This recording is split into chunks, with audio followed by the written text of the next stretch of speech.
실물 교훈 12장 주기 위하여 구함. 기도에 대한 그리스도의 교훈을 주의 깊게 생각해 보아야 한다. 기도에는 신령한 과학이 있으며 그리스도의 비유는 모두가 알아야 할 원칙을 드러냈다. 그분은 기도의 참된 정신이 무엇임을 보여주시고 우리가 하나님께 무엇을 구할 때에는 견인불발의 정신을 가져야 할 필요성을 가르쳐 주셨다. 그분은 또 하나님께서는 우리의 기도를 들으시고 응답해 주시기를 기뻐하신다는 보증을 주셨다. 우리의 기도는 우리 자신만을 위해서 하는 이기적인 간구가 되어서는 안 된다. 우리는 남에게 주기 위하여 구하여야 한다. 그리스도의 생애의 원칙이 우리 생애의 원칙이 되어야 한다. 또 저희를 위하여 내가 나를 거룩하게 하오니 이는 저희도 진리로 거룩함을 얻게 하려 함이니이다. 라고 그리스도께서는 기도하셨다. 그리스도께서 나타내신 헌신과 희생과 하나님의 말씀에 대한 복종이 그분의 종들의 생애에도 나타나야 한다. 세상에 대한 우리의 사명은 우리 자신을 섬기고 우리 자신을 기쁘게 하는 것이 아니다. 우리는 죄인을 구원하는 일에 하나님과 협력함으로 그분을 영화롭게 하여야 한다. 우리는 다른 사람에게 나누어 주기 위하여 하나님께 축복을 간구해야 한다. 받을 수 있는 자격은 나누어 줌으로써만 유지된다. 우리는 하늘의 보화를 주위에 있는 사람들에게 나누어 주지 않으면서 그것을 계속적으로 받을 수는 없다. 비유 가운데 나오는 간청자는 여러 번 거절을 당했으나 그는 자기의 목적을 단념하지 않았다. 주님께서는 이와 같이 우리의 기도가 즉시 응답을 받지 못하는 것 같을지라도 기도하기를 그치지 말라고 가르쳐 주셨다. 기도는 하나님 편에서 어떤 변동을 하시도록 하는 것이 아니다. 그것은 우리로 하여금 하나님과 융화되도록 하는 것이다.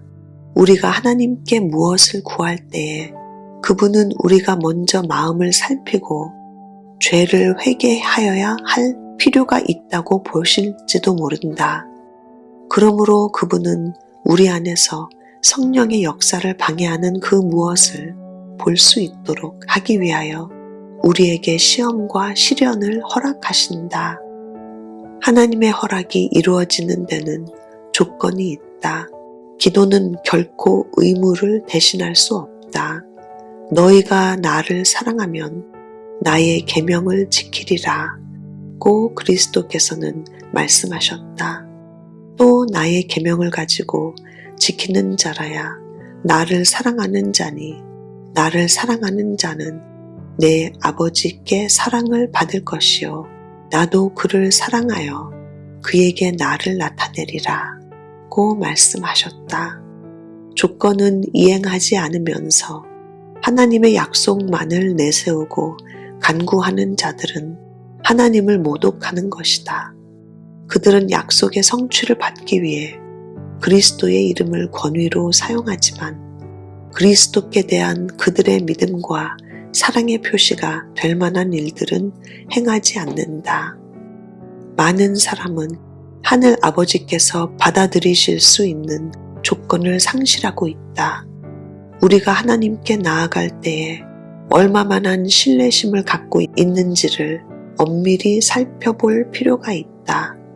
만일 우리가 하나님께 불순종한다면 그것은 마치 우리가 환전 조건에 맞지 않는 어음을 가지고 주님께 가는 것과 같다.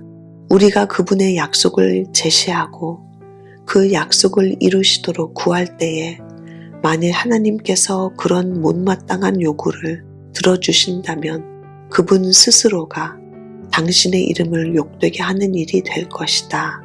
주의 약속은 이러하다.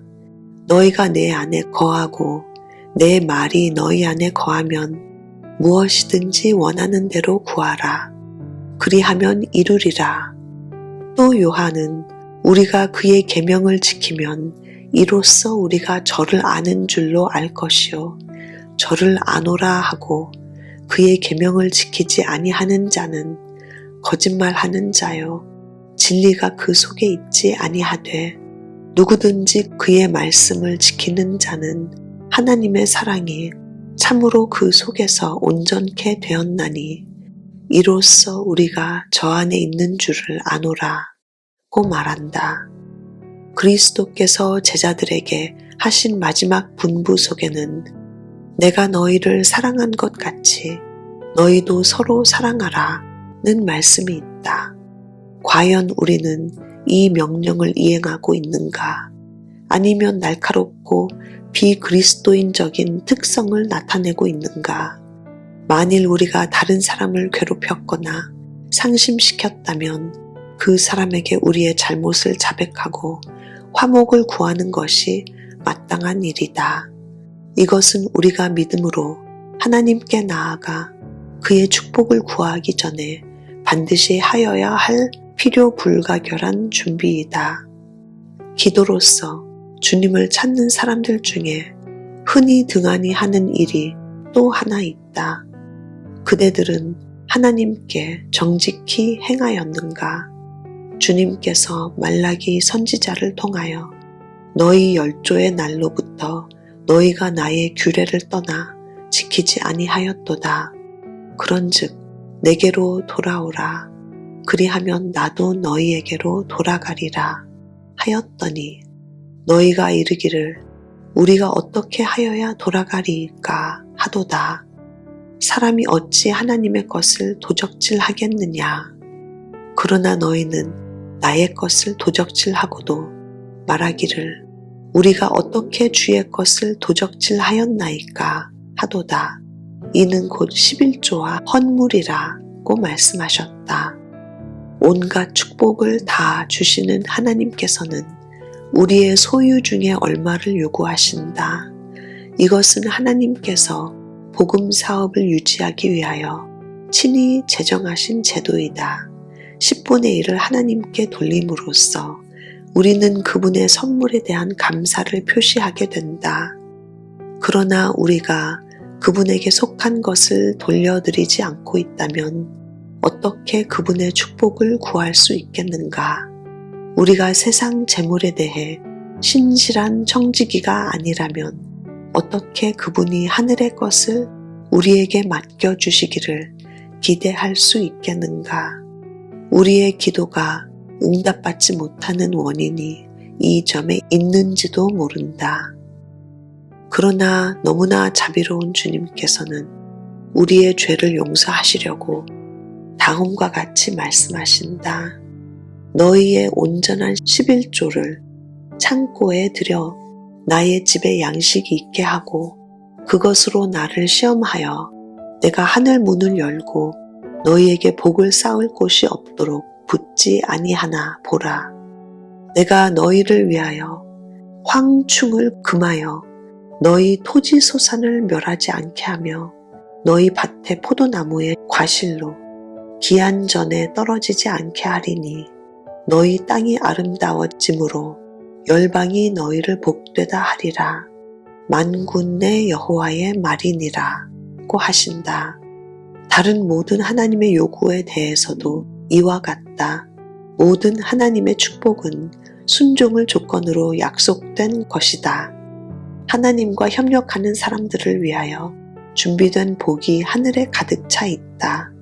그분을 순종하는 모든 사람들은 자신 있게 당신의 약속을 이루어 주시도록 간구할 수가 있다. 그러나 우리는 하나님께 대한 확고하고 흔들림이 없는 신뢰심을 나타내야 한다. 그분은 우리의 믿음을 시험하고 우리의 소원이 진지한지를 실험하시기 위하여 우리의 기도를 더디 응답하시는 때가 종종 있다. 우리는 그분의 말씀을 따라 구한 다음에 그분의 약속을 믿고 그것이 용납될 것이라는 굳은 마음을 가지고 끈기 있게 구해야 한다. 하나님께서는 한 번만 구하면 받을 수 있다고 말씀하지 않으신다. 그분은 우리에게 구하라고 명하시고 낙심하지 말고 꾸준히 기도하라고 하신다. 꾸준한 기도는 그 간구자로 하여금 더욱 열성 있는 태도를 갖게 할 뿐 아니라 그가 구하는 것을 더욱 갖고 싶어 하도록 만든다. 그리스도께서는 나사로의 무덤에서 마르다에게 내가 믿으면 하나님의 영광을 보리라고 말씀하셨다. 그러나 많은 사람들은 산 믿음을 갖지 못했다. 그렇기 때문에 그들은 더 많은 하나님의 권능의 역사를 보지 못한다. 그들이 연약하게 된 것은 믿음이 없는 결과이다. 그들은 하나님께서 저희를 위하여 하실 수 있는 것을 믿는 것보다 저희 자신이 할 수 있는 것을 더 많이 믿는다. 그들은 저희 자신을 자기의 힘으로 보존하려고 한다. 그들은 계획하고 고안하지만 기도는 별로 하지 않는다. 그들은 참으로 하나님을 의지하지 않는다. 그들은 믿음이 있다고 생각하지만 그것은 일시적인 충동에 지나지 않는다. 그들은 자신의 필요가 무엇인지를 알지 못하고 하나님께서 주시기를 기뻐하신다는 사실도 깨닫지 못하기 때문에 저희의 구하는 바를 끈기 있게 구하지 아니한다.